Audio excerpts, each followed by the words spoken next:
On my way to Bootsy Bello with hella the hoes. Try and think what I'ma tell them when they get alone.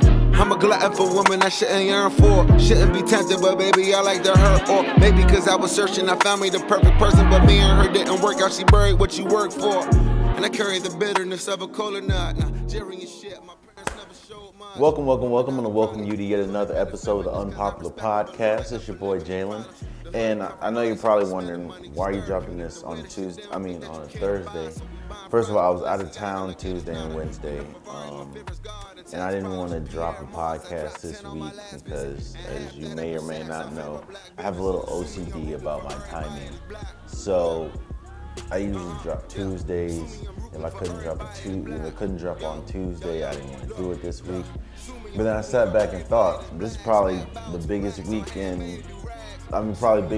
This is probably the biggest 2 weeks in like DC sports history.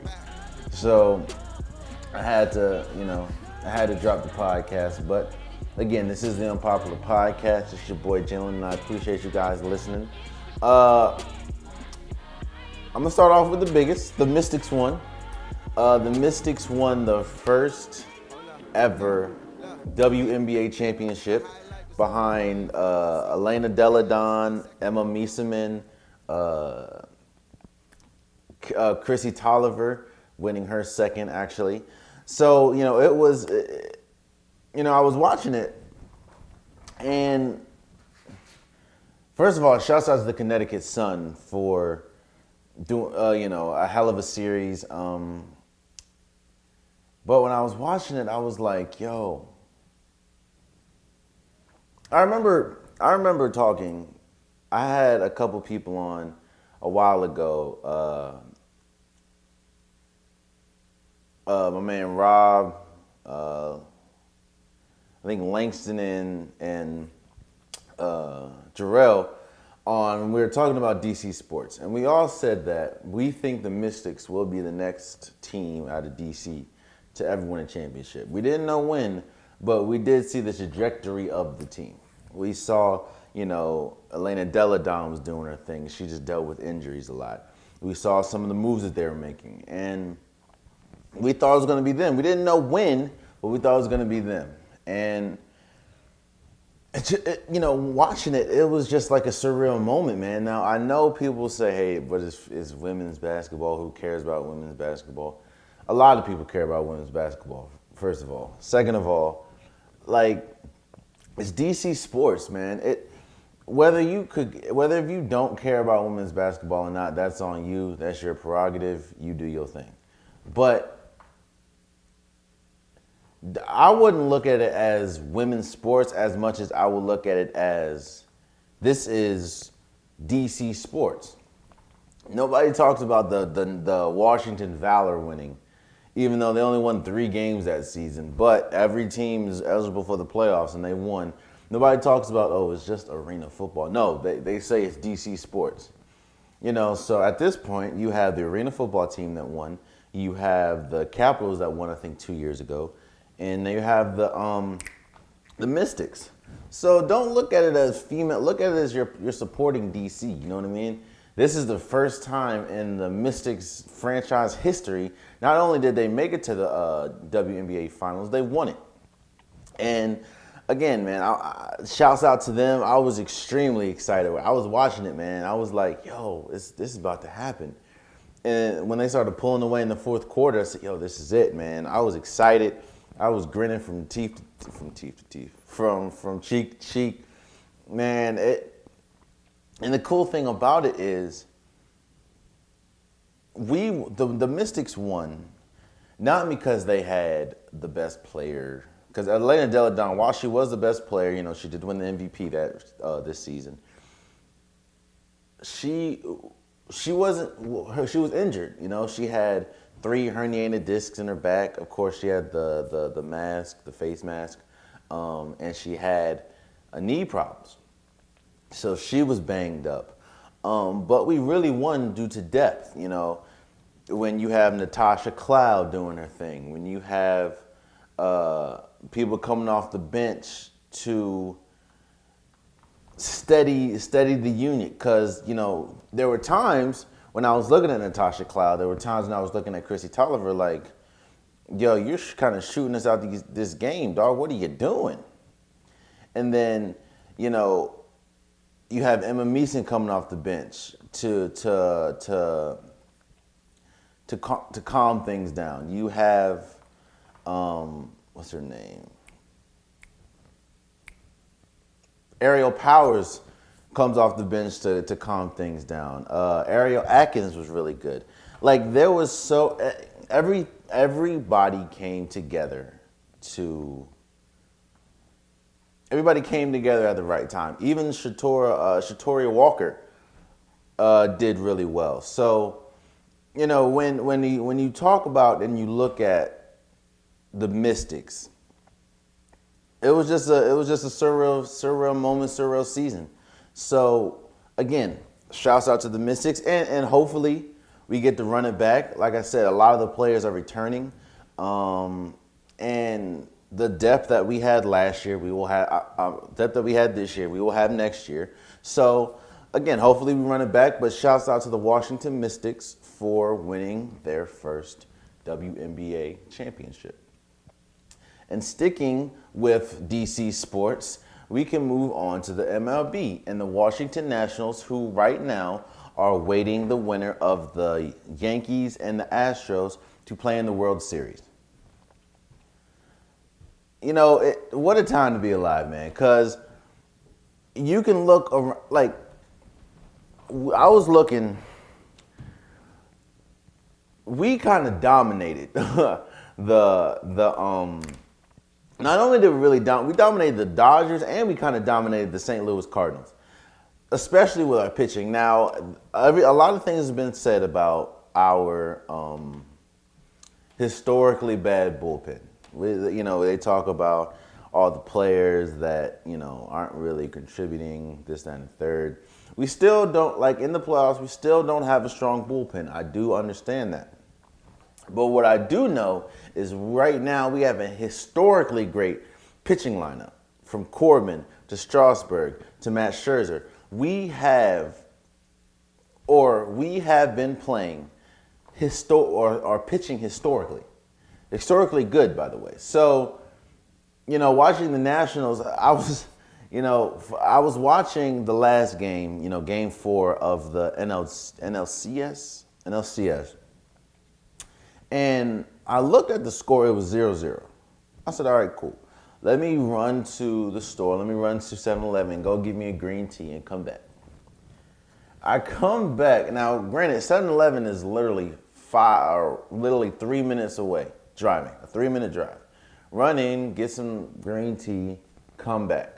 I come back. The score is 0-5. And it's still in the first inning. I said, yo, what happened? And then at that point, the avalanche is on. You know, it gets up to 7-0. And I was just like, yo, this is a moment for DC sports. Last week, the Washington Mystics won. This week, the Nationals don't even have to win it all. The Nationals made it to the World Series, the first time in an 86-year history of the Nationals. They made it to the World Series. Again, I don't care if they win it or not. Them making it is so huge, especially the turmoil they had, like I said, with the bullpen, the turmoil they had with losing Bryce Harper. And a lot of people thought, wow, you lose. And I'm not gonna lie, I was a little skeptical too. When you lose a talent like Bryce Harper, I'm like, yo, like you lose someone like that, how are you gonna be like formidable? Lo and behold, we're in the World Series. So I want to shout out to the Mystics. I want to shout out to the Washington Nationals, who look, you know, if we don't win, I don't care at this point. I'm not saying I don't care because I don't care about the sport. I don't care because I'm excited that we even made it to the World Series. Because a lot of people, again, we finished, it was like, we started, it was like, we were 19-31. I think we became the 4th team ever to make it to the World Series after starting well below 500. So, I want to shout out to the Mystics for winning for WNBA Championship. I want to shout out to the Washington Nationals for making it to the World Series. And one last thing I'll say about the Mystics, it's good that majority of the players that's on the Mystics played or either from the DMV or played for the DMV, played for University of Maryland or played for a school in DC or Maryland. So, it's a good feeling, man. It is a good feeling living in the DMV right now. Now, I hope I wish that the Wizards and the Redskins would take shape and get on board, but right now that might be a little too much to ask. But speaking of Wizards, actually, we can talk about this now. Bradley Beal signed a 4-year extension worth $130 million. Now, I believe after 2 years, that's when the player option hit. And if he declines after 2 years, if he declines after 2 years, he can. I think his contract, if he negotiates the contract, it'll be worth like $226 million, which would be the richest contract in the NBA history. Now, I believe that's in 2023 or 2022 or something like that. But as of right now, Bradley Beal is locked up for 2 more years in the nation's capital. This is big for a couple reasons. One, because, and I'm going to be real, I've been a John Wall fan for the longest. I've been a John Wall fan since Kentucky. I'm a North Carolina fan, but I mean, we saw that Kentucky team with John Wall, DeMarcus Cousins, Eric Bledsoe. That team was crazy. So when we got John Wall, I was excited, man. He was a fast, athletic point guard that can get both ends of the court extremely. It was excitement in DC. But one thing I do know is I'm a realist, and John Wall hasn't been exactly what we need. He hasn't really worked on his jump shot, and he's dealt with injuries. I was talking to somebody last night. I don't know if John Wall comes back and plays like, not only develops a jump shot, but plays like the old John Wall, as in athletic, springy, able to see people, court vision, crazy, then we could be something. It's just we need to make good moves with payroll, as in we have to get good contracts in, we have to get good contracts out. But the hard part about that is John Wall is coming off one of the worst injuries that not only just a basketball player can sustain, but a point guard at that, especially an athletic point guard. So expecting John Wall to come back and be the same is kind of crazy. But one thing I do know is that we just locked up Bradley Beal. And Bradley Beal, if you ask me, is like the second best, if we're just talking about pure position, second best shooting guard in the league right now. Now, of course, he's not better than James Harden, but I can argue that Bradley Beal is the second best shooting guard in the league. So when you have a player like Bradley Beal that wants to stay and get the extension, he can be the building block that we need. Maybe not this year, like I say, because once John Wall's contract gets a little lighter, as in years, I'm not saying that because it raises in money, but decrease in years. Once we can do something with either see if John Wall comes back completely healthy or move off of John Wall, then I think we can start building the pieces. And I think Ted Leonis and the management needs to not only get a new coach in, and I'm not saying you should fire Scott Brooks, but I think you need a coach that isn't. I'm not saying Scott Brooks is scared of confrontation, but he is not a confrontational coach. And I'm not saying you need a coach that's all up in your face, always yelling 100,000%. I'm not, or 100,000 times a day. I'm not saying that. I'm saying you need a coach that is willing to call you out on what you're doing wrong, as well as what you're doing right, and able to work with you and help you be the best player that you can be. I think that the Wizards have been missing that for the longest. Because if you look at Scott Brooks wasn't even like that in OKC, and that was one of the demises of OKC. He wasn't able to rein in the personalities of Russell Westbrook. He wasn't able to rein in the personalities of Kevin Durant, who doesn't really have a rah-rah personality. But when you have someone like Westbrook, you need to know how to rein him in. Scott Brooks wasn't able to do that, especially even with James Harden. Wasn't able to do that. And because of that, there was always a ceiling on OKC. Yes, they made it to one finals, but with a team with Kevin Durant and Russell Westbrook, yeah, you gave up James Harden, but with a team with at least those two, you should have made it to a lot more than just one NBA Finals. Now, yeah, I know injuries helped, stop them from doing what they had to do, but even still, you have an opportunity to make it to the NBA. You have, to me, arguably one of the best offensively gifted players ever in Kevin Durant. Plus, you have one of, if not the most athletic point guard to ever grace the NBA in Russell Westbrook, and you only make it to one. I look at that as, injuries help and coaching. So I think the Wizards need a coach that isn't really scared to get in your face and tell you the God honest truth. But with locking up Bradley Beal, he can be our building block.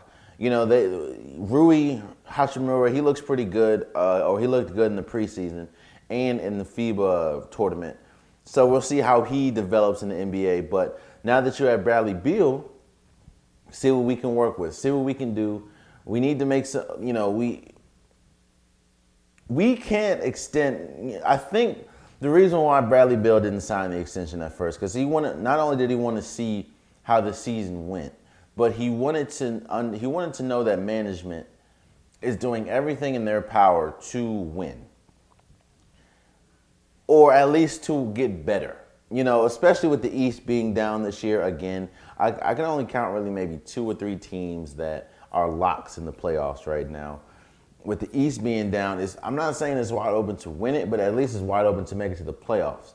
So if we don't do that, and I don't know if we will make the playoffs, but I do know that extending Bradley Beal it steps in the right direction. Hopefully management doesn't mess this up, or hopefully something doesn't happen in the foreseeable future that could derail it. But again, shouts out to the Wizards, shouts out to Bradley Beal for getting his money. And hopefully this, like I said, the Mystics winning in the Nationals in the World Series, hopefully this starts a trickle-down effect to the Wizards, to the Redskins. And I don't know how long it's going to take for the Redskins or the Wizards at that. But again, what a time to be alive. What a time to be in the DMV area.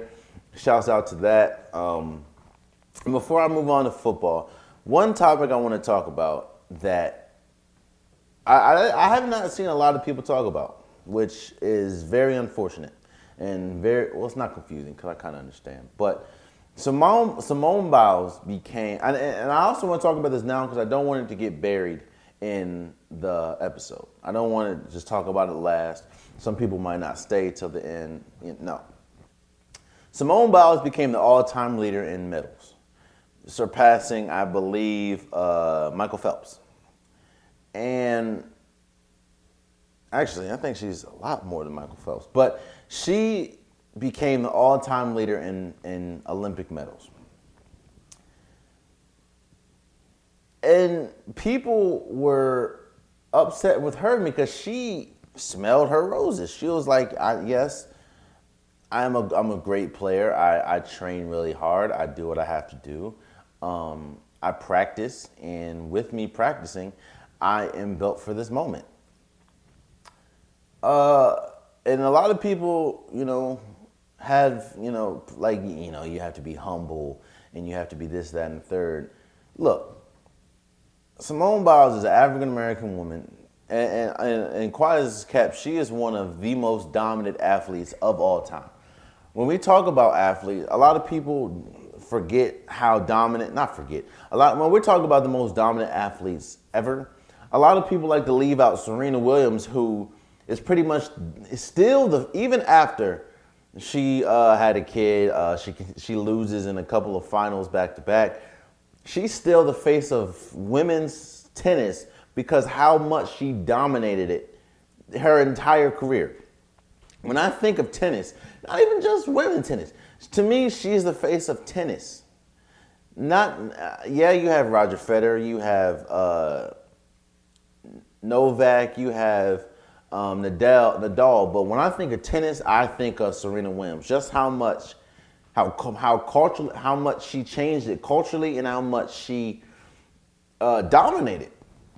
And now when I think of gymnastics, I think of Simone Biles. Simone Biles, like I said, is one of the most dominant players or dominant athletes to ever grace the world. And the fact that you're expecting her to be like, oh, no, it's okay. No, sometimes you have to smell. I can only imagine how hard these athletes work. So the fact that you expect her to be like, nah, it was cool. No, sometimes you want to smell the roses. Sometimes you have to be honest with yourself. I put in the work. I know I'm great. And that's what she said. Sometimes as a woman, you have to be like, you have to be okay with, okay, I'm good. Okay, I'm great. That's what she is. There's no, yeah, I can say she is the most dominant, one of the most dominant athletes ever, men or female. But the fact that she says it is a problem, like, you know, it's like we want to continue to hamper emotions when it comes to especially African American athletes, and I don't think that's right. And I think if y'all remember in the WNBA finals, in the NBA finals, I think 2 or 3 years ago, when LeBron James came out in a press conference and said, "I'm not worried because I'm the best player in the world," and nobody said anything, and lost the next game. Like, nobody said anything about that. They were just like, well, LeBron James is right. Simone Biles pretty much said the same thing after winning, and people came at her neck. So this double standard thing is crazy, but I don't know. I know she probably ain't listening. It is what it is. But I want to give Simone Biles her credit. She is one of the most dominant athletes of all time. Not, yes, at her young age and her miniature stature, she's one of the greatest athletes of all time. So shouts out Simone Biles for becoming the all-time leader in Olympic gold medal, or not gold, in Olympic medals. I don't know if it was gold medals, but Olympic medals. So that's something that I wanted to say. I didn't want it to get buried in, or be the last thing I say. I wanted that to, shouts out to her. So moving on to the NFL, Jalen Ramsey gets traded to the Rams. As we know, Jalen Ramsey, he asked for a trade. He asked for a trade, or demanded a trade from Jacksonville. So Jalen Ramsey demanded a trade from Jacksonville, and a lot of people were saying, he said that the bridge was burned between him and management. Some hurtful things were said, or some disrespectful things were said, and he's wanting to get out of there. So with Jalen Ramsey, and then he started using all of his sick days. He started using all of his PTO. And I'm not saying that he wasn't sick. I'm not saying any of that. But then he said that. He had his back was hurting, so he didn't practice. He missed a game. Then he had the birth of his child that he wanted to go to, which I completely understand that. He didn't go. And then he wasn't reporting to the team. And I think that he did report to practice, I think yesterday or 2 days ago, but then he gets traded to the Rams. And this is great for both teams. It's great for the Jacksonville Jaguars, not only because they were able to get Jalen Ramsey out the locker room. I'm not saying that to say he's a toxic person. I'm not saying that at all. What I'm saying is when you have somebody that doesn't want to be there, or you have somebody that doesn't want to be a part of what you're doing anymore, which is completely fine, his energy can rub off on other people. Or the energy of him not wanting to be there can rub off on other people. It can be infectious. So you want that, and I'm not saying he's a cancer or anything, because a lot of people like to attribute that to athletes. I don't say he's a cancer. I'm just saying once you don't want to be there and you let that be clearly known, then it's time to move on. So, him getting traded, that kind of lifts that energy out of the Jacksonville Jaguars. Plus, they got 2 first-round picks for him. So they're able. I don't think they'll find someone as good as Jalen Ramsey in the draft right now, of course, but 2 first-round picks. We all know how coveted 2 first-round picks are in the NFL. So getting 2 of them for that's definitely a win-win for the Jaguars. And for the Rams, you're now matching 2 of the best defensive players on one team in Jalen Ramsey at cornerback and Aaron Donald. And what we saw last year was the Rams like to go for it. And when I say go for it, you remember last year they brought in Ndamukong Suh, they brought in Dante Fowler, they brought in so many pieces because they were going to go for it. And their going for it got them to the Super Bowl. No, they did not win, but they got to the Super Bowl. So their culture is going for it. Losing, I just saw a stat. The Rams do not have a first-round pick for the next 5 years. But that doesn't matter if, and I'm not saying they will, but that doesn't matter if they win a Super Bowl, because you can have 1 Super Bowl and for the next 5 years not make it to the playoffs, but you still have that Super Bowl under your belt. So they got where they wanted. They got the home run piece. They got the Jalen Ramsey, who, like I said, now you have 2 of the best defensive players on one team, especially on a team that's been struggling not only on defense, especially the back end of the defense, that's been struggling with injuries and been struggling with player personnel. So and now that he's with Wade Phillips, who's one of the best defensive coordinators in the league, that just enhances what's already a great match. So when we talk about, going for the home run, they got the player that they needed. Now, I think they still have some issues. I mean, he's just one player, but they still have some issues. Talib is hurt. They did get rid of Marcus Peters. Did get traded to the Ravens. We'll talk about that a little bit later, or talk about that in a second. But I don't think this move gets them to the Super Bowl again. I think it wins them some games, but I don't think that the Rams right now are better than the Packers. I don't think the Rams right now are better than, I'm just talking about teams in the NFC. I don't think they're better than the Saints. I don't think they're better than the Seahawks. I don't think they're better than a couple teams actually in the NFC. But this does help them get a little bit closer to where they want to be, which of course is back to the Super Bowl. But they need to get some, Todd Gurley's been dealing with injury and his knees. So, again, this move is a win-win situation for the Jacksonville Jaguars and the Rams, because the Rams get the player they want and try to go for the home run again like they did last year. And the Jacksonville Jaguars not only get a player out of the locker room that didn't want to be in the locker room, but they get 2 first-round picks from it. So, shouts out to that. But the biggest thing that I want to talk about, I don't want to talk about no games, is the officiating for the NFL. We saw the officiating mess up the Cowboys game, or almost mess up the Cowboys game. We saw officiating mess up Monday Night Football, the Green Bay Packers, a couple times actually in the Lions. Almost every game on Sunday was affected. Actually, almost every game this entire year, almost every game. I'm not saying every game. Almost every game has been affected by the officials. I'm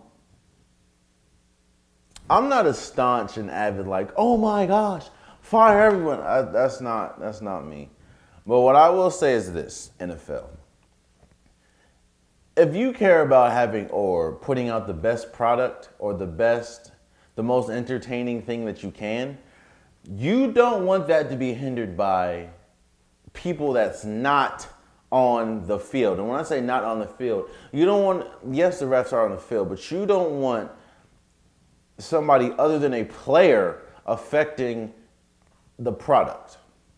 And right now, the product is being affected by people other than players. I get that it's tough being a ref, and I'm not saying that, they should get 100% the calls right. But what I do say is if you implement a rule or implement a new cog in your organization where you can challenge things, you can challenge plays, you can challenge flags, you can challenge penalties. And even when those penalties are challenged, they're still blatantly wrong.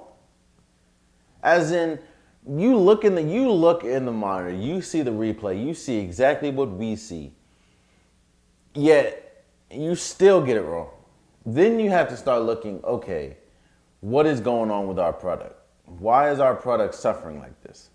The worst thing that is happening right now because of the refs is people are tuning out. People are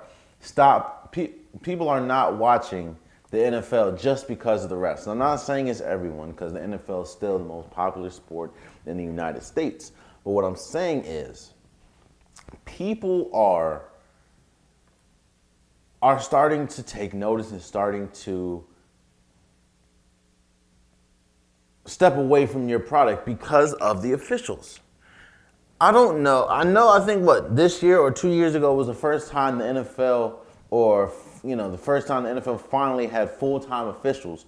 But what I'm saying is they better get together. And I'm not, and again, I'm not one of those staunch, the officials trash, get them out of there. Look, I know everybody makes mistakes, but I do know this. They are continuing to make mistake after mistake after mistake, and that is tainting your product.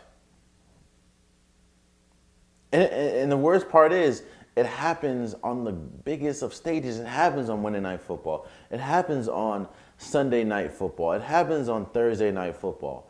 And it continues to happen. Like for the Green Bay game, what's his name? Trey Flowers? You call Trey Flowers on 2 hands to the face penalties that were huge, that were detrimental to the Lions. But on replay, his hand didn't even touch his face. Not once, but twice. On the Cowboys game, now I'm not a Cowboys fan at all, but a lot of those calls were not only in Cowboys' favor, but they were helping the Cowboys until the end.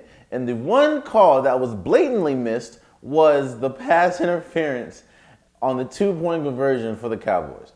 That was blatant. That you want to call every tic-tac foul, but you don't want to call the blatant one. It's, again, NFL, this officiating problem that you officially have is tarnishing your credibility, is tarnishing your sport, is tarnishing the product that you bring in. So what I'm saying is this: either get it together, and I'm not saying it as like, my way is or the highway, because it's not. But I am saying that people are starting to take notice and people are starting to get angry. And the last thing you want is angry people that can look other places for different, like I said, the NBA season's about to start next week. XFL's coming next year. Yes, I'm not saying they're going to dethrone the NFL, but I'm saying is, if you don't get your product right, people are going to stop just tuning in just because there's nothing else to watch. That's not about to happen. So, might want to get it together. That's all I'm saying. All I'm saying. And last thing I am going to talk about is LeBron James and this China situation. For people that don't know or didn't listen to the podcast last week, Daryl Morey had some tweets that were in support of, I guess, freedom of speech in Hong Kong. And that pretty much got China fired up, like, yo, what are you doing? China then pulled a whole bunch of preseason games that they were supposed to have. They took down a lot of player posters and billboards that were up. They stopped negotiations with the NBA, and that's players included. People trying to re-up on new deals, maybe with Anta or something like that. They cut that. And then LeBron James came out and was like, Daryl Morey wasn't educated enough in the situation. And he pretty much said, Daryl Morey shouldn't have really said anything. But it kind of made it sound like he was saying it because, because he threw in with financial pieces and everything. It kind of made it seem like LeBron James wasn't saying Daryl Morey shouldn't have said it because of, everybody deserves freedom of speech, even though that's what he said. But people were taking it as, because he did say something about a financial piece. So people were taking it as, oh, LeBron James only cares about it because it's affecting him financially. And that's what it did sound like on the, when he said it. And people were killing LeBron. Fox News was talking about LeBron James sides with China and money over the United States. People were coming at LeBron's neck. And one thing I can say is it did sound like LeBron James misspoke or didn't articulately iterate what he wanted to. But I also know this. LeBron James is probably the face of change and activism in the NBA. His track record is almost untouched when it comes to the impact and change that he's done in people's lives and the social change, the causes that he's willing to speak out for. I mean, hell, the man has a whole school, an entire school that he opened. He has been very vocal about the Colin Kaepernick situation. He has a platform called Uninterrupted, which, one of his slogans is more than an athlete. He's always about change, and he's always about advancement. So for people to come at him saying, LeBron James' side, doesn't care about freedom of speech, this, that, and the third, to me is laughable.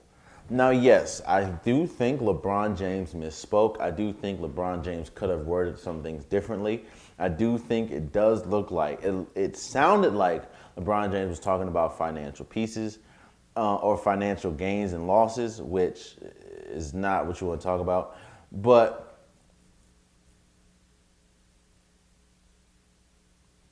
I do know that LeBron James has a track record of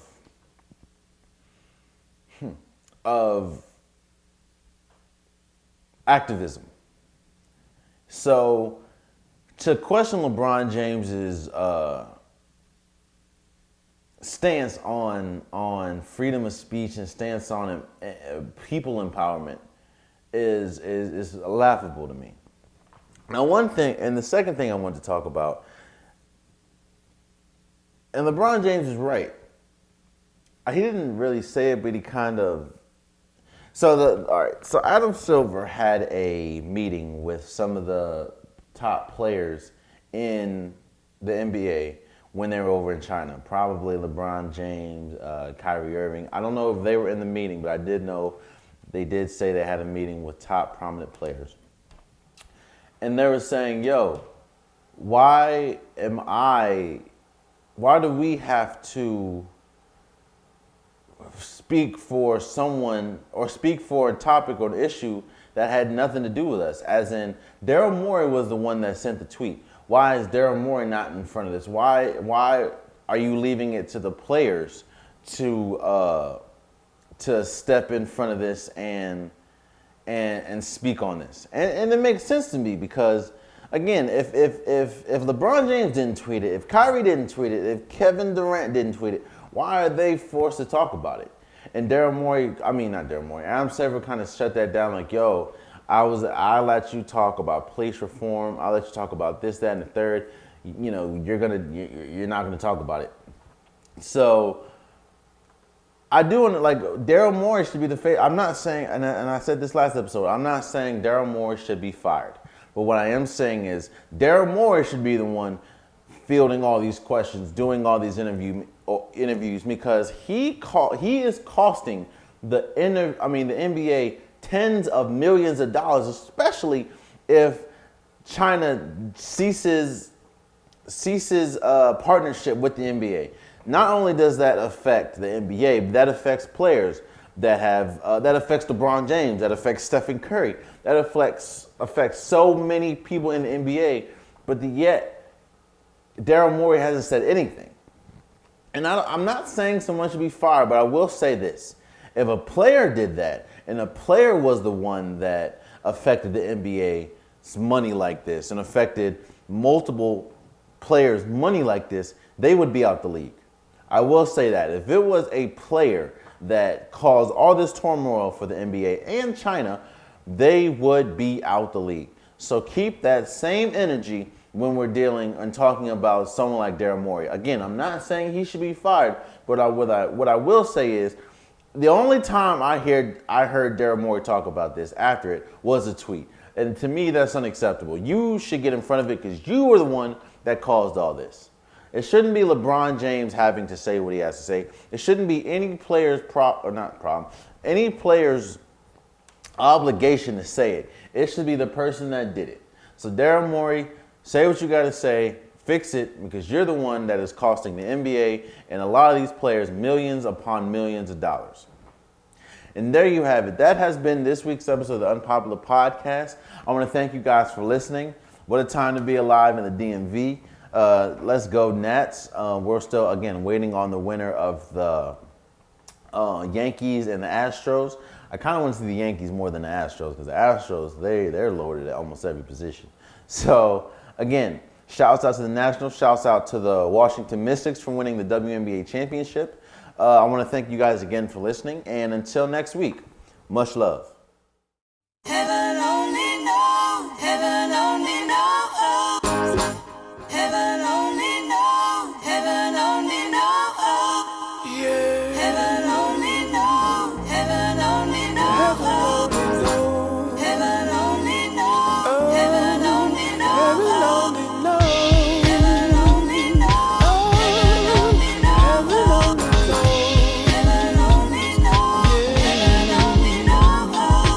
Last night was the worst night, beginning of the end. Maybe it began before, and here we go again. Things got so dramatic, things got out of hand. We said words we couldn't imagine. I don't understand. Oh, there you go with the same old thing. When things go wrong, oh, you always seem to blame me. Well, now I'd like to find what secrets hide in your mind. Where the end will go, will I ever know? Heaven only knows. Heaven only knows. Heaven only knows. Heaven only knows. Heaven only knows. Heaven only knows. Heaven only knows. Heaven only knows. Heaven only knows. Heaven only knows. Heaven only Yeah. knows. Make this night the best night. It's time for a second chance. Turn the beat up on repeat and we could start to dance. Sometimes when we're talking, words get drowned out by the sound. So let's get back to touching, we'll get back on solid ground. Oh, let's hold hands like the young romance. Let's